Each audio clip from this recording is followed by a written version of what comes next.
Hi everybody, I'm Dawn Meifert. Thanks so much for joining me on Here's the Deal. So in the state of Pennsylvania yesterday, a judge ruled that every person that wants to vote is going to have the opportunity to vote.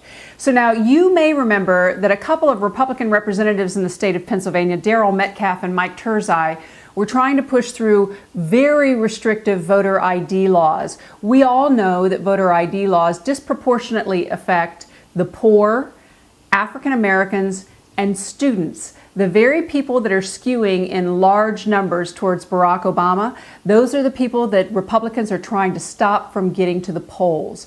This was a terrific win for the NAACP. They worked hand in hand there with the Democratic Party in the state of Pennsylvania. However, we've heard Mike Turzai make the statement that these voter ID laws, if they were put into place, it would allow Mitt Romney to win the state of Pennsylvania. I want to read you a quote from his other buddy, the Republican representative Darrell Metcalfe, in light of the judge's ruling yesterday. He goes on to say that the final decision is out of bounds with the rule of law. This judicial activist decision is skewed in favor of the lazy who refuse to exercise the necessary work ethic for common sense requirements to obtain a government-issued photo ID. Now, the problem with this statement is he's saying that it's unconstitutional.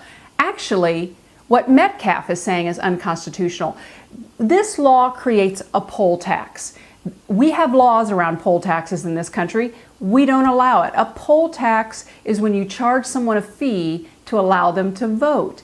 It's against the law. So by forcing the poor to go and pay for a government-issued photo ID that they're never going to use because they live their lives via public transportation, that is a tax. That is a poll tax, and that is completely unconstitutional and against the law. So we're seeing this fight go on in about 30 other states. We're seeing it again and again that judges and legislatures are erring on the side of giving voters the right to vote. It's going to get more interesting after this election because Republicans are only going to ramp up the pressure. With our changing demographic, they cannot win on policy, so they're going to try to win by disseminating disingenuous information and blocking people at the polls, whether through voter ID or voter suppression and intimidation. So tonight is the debate. We're all hoping that Barack really calls out Mitt Romney on all of the lies that Mitt has told, not only about Mitt's policies, but about Barack Obama's policies. As a matter of fact, if you have a couple minutes today and you want a fun read, Google the term evangelical plus Mitt lies. It will take you to an evangelical site where evangelical blogger Steve Bannon has documented the 533 lies that Mitt Romney has told while on the campaign trail in the last 30 days. Thanks so much. I'm Dawn Meifert, and this has been Here's the Deal.